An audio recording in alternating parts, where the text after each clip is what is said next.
बिस्मिल्लाहिर्रहमानिर्रहीम। अच्छा साजिद भाई, एक चीज़ जो हम अपने अगर फार्म पर देखें तो हमारे फार्म पे माशाल्लाह कंपैरेटिवली सफाई बहुत बेहतर है। और सबसे बड़ा एक मसला लोगों को बहुत ज़्यादा आता है चिचड़ों का और मक्खियों का, वो हम देखें तो ना होने के बराबर हमें नज़र आती हैं। अल्हम्दुलिल्लाह इतने शुरू के अंदर हमें मसले मसाइल थे, हमने इसको किस तरह सॉल्व किया। मैं चाहूँगा कि हमारे जो नाजरीन हैं ज़रा उनको भी ये बात बताएं कि हमने इस पे काबू कैसे पाया और हम इसको कंट्रोल रेगुलरली मेंटेन कैसे करते हैं कि जिसमें हमारी मक्खियाँ और चिचड़ हमें तंग नहीं करते। तकरीबन 10 साल लगे हमें यहाँ तक पहुँचने में। चीज़ों को, मक्खियों का एक स्पेशल टाइम स्पैन होता है जिसमें वो ग्रो करती हैं और फार्म पे तंग करती हैं। तो वो आपको जितने भी एक्सपेरिमेंट करने होते हैं वो उतने ही टाइम स्पैन में करने होते हैं। तो सबसे जो इम्पोर्टेंट चीज़, अगर मैं 10 साल का आपको एनालिसिस बताऊँ तो 3-4 चीज़ों ने बड़ा मेजर रोल जैसा प्ले किया। नंबर 1 ये, अगर आप देखें नीचे, ये एक दवाई है, पहले एक आईफोन लोकल कंपनी है, वो लाती थी, उनकी अभी भी खैर आती है, लेकिन हमें फिर इवेंचुअली गाजी की पावर केल के नाम से, और एक प्रोसेस कंपनी है जो आजकल होल्ड में चल रही है, जिनके पास स्टॉक है लेकिन वो सेल नहीं कर रहे, तो उनकी एक दवाई है फ्लिक के नाम से, वो हम लोग यूज़ करते हैं। ये जो मक्खी ग्रो हो चुकी होती है और जानवरों पे आती है, ये उसके फीमेल को स्मेल होती है, वो मेल को यहाँ लाती है और उसको किल कर देती है यहाँ। सेकंड नंबर पे हमारे पास शेड जो है वो रोज़ दिन में 2 दफ़ा धुलता है, तो उस धुलने की वजह से क्योंकि यहाँ पे गंद नहीं होता तो मक्खियाँ यहाँ पे ज़्यादा आती नहीं है।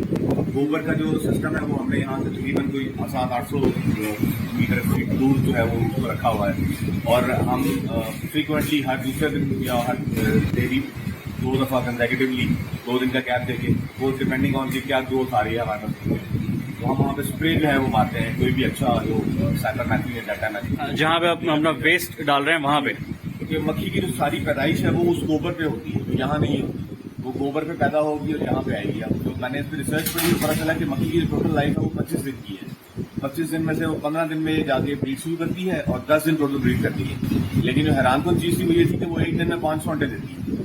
तो आप सोचिए कि 10 दिन बाद जब वो मरेगी तो अपनी जगह पे डेली 500 अंडे के हिसाब से वो 10 दिन में 5000 अंडा दे चुकी, और ये इस तरह मल्टीप्लीकेशन होती है। तो हम ज़्यादा फोकस जो है वो वहाँ पे करते हैं स्प्रे का। लोग क्या करते हैं, स्प्रे लेके आते हैं और जानवरों को मारते हैं, वो जानवरों के लिए अजियत है। तो अगर आपने तजर्बा करना हो तो आप स्प्रे जो मक्खी पे मार रहे हैं उसमें 5 सेकंड के लिए अपनी उंगली डबो कर देखिए, आपको पता चलेगा कि अपनी शरीर इरिटेशन करती है। तो हमने वो नहीं किया। फिर मक्खी जो है वो इस तरह से हमने खत्म की। चिचड़ जो है उसके लिए हम लोग बहुत ज़्यादा कॉन्शियस होते हैं कि जानवरों की एक जो one of the dangerous disease जिसको कहा जाता है रेड वाटर, जो मलाथुरा बोलते हैं, जिसमें जानवर का लिवर जो खत्म हो जाता है, वो चिचड़ की वजह से फैलता है। तो उसके लिए हम लोग फिर अगेन प्रोसेस की एक दवाई है प्रोसेक्ट के नाम से, ये ईरानी भी आती है, और कुछ लोग ID मैथ को भी यूज़ करते हैं।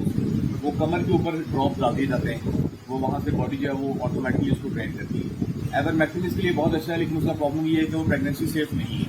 अगर आप किसी भी जानवर, चाहे वो अर्ली या मिड या एंड में हो, वो अबॉर्ट कर सकता है। हालांकि कहा जाता है कि एवरमेक्टिन एंटी प्रेगनेंसी नहीं है, लेकिन वो स्ट्रेस और पेन और इरिटेशन प्रेगनेंसी को डिस्चार्ज करने का एक वजह बन सकती है। इसलिए हम बड़े जानवरों में एवरमेक्टिन का इस्तेमाल नहीं करते। तो ये 2 चीज़ें हैं। बाकी फर्श हमारे रोज़ 2 दफ़ा धुलते हैं। चूने का इस्तेमाल यहाँ पे बहुत ज़्यादा होता है। ठीक है। और आप स्प्रे भी करते हैं यहाँ पे फार्म के अंदर? जी, फार्म पे स्प्रे हर हफ्ते करते हैं। वो डिसइंफेक्टर आते हैं मुख्तलिफ कंपनियों के, पोल्ट्री के मिलते थे पहले, अब हमें डेयरी के भी मिलने शुरू हो गए। अगेन वो सेफ्टी बायोशीट के नाम से हमें दिया लिक्विड, वो हम लोग यहाँ पे फार्म पे स्प्रे करते हैं। वो जितने भी इकोलाई जो डायरिया के लिए होते हैं या चिचड़ों के लिए होता है या मेनिस्टाइटिस के लिए होता है, उन सबको खत्म करने के लिए होता है। तो वो एक टब में बना के पूरे शेड को लोगे, फिर हम चीज़ें का इस्तेमाल हर हफ्ते।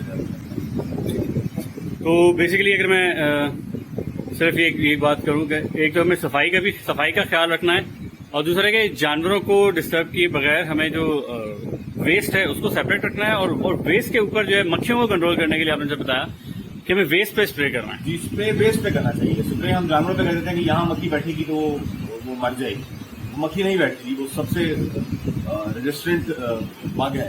कॉकरोच के बाद जो रेजिस्टेंस है वो उसकी स्पीड बहुत होती है, तो स्प्रे उस पर गिरता भी नहीं है, वो निकल जाती है। हमने यहाँ पे कोई लटकाने वाली चीज़ भी नहीं छोड़ी जिससे वो अपने अंडे बच्चे दे सके फार्म के अंदर। वो स्प्रे जो है आपको वहाँ पे करना चाहिए जहाँ पे उसकी पैदाइश होती है। जब वो बच्चा छोटा होता है, लार्वा छोटा होता है, वो आराम से उस स्प्रे से मर जाता है। इसलिए ये स्प्रे जो है ये वहाँ पे होना चाहिए जहाँ पे आपका पानी का ड्रेन जा रहा है, जहाँ पानी खड़ा हो रहा है, और जहाँ पे आप गोबर फेंक रहे हैं। इन 3 जगहों पे आप स्प्रे करें तो आपका मक्खी की ग्रोथ जो है वो मिनिमम से मिनिमम हो। लेकिन इनमें से कोई भी एक चीज ओमिट करके अगर आप कहेंगे कि हाँ जी हम ये करके हम स्प्रे नहीं करेंगे गोबर पे, हम ये डाल देंगे, तो वो भी फायदेमंद नहीं है। तो जो मक्खी वहां से बच गई है स्प्रे से, वो यहाँ से बच जाएगी, जो यहाँ से बच गई है वो वहां जब जाएगी अंडे देने के लिए, वो वहां पे बच जाएगी। तो ये कॉम्बो है 2-3 चीजों का जिसको आपको फॉलो करना है।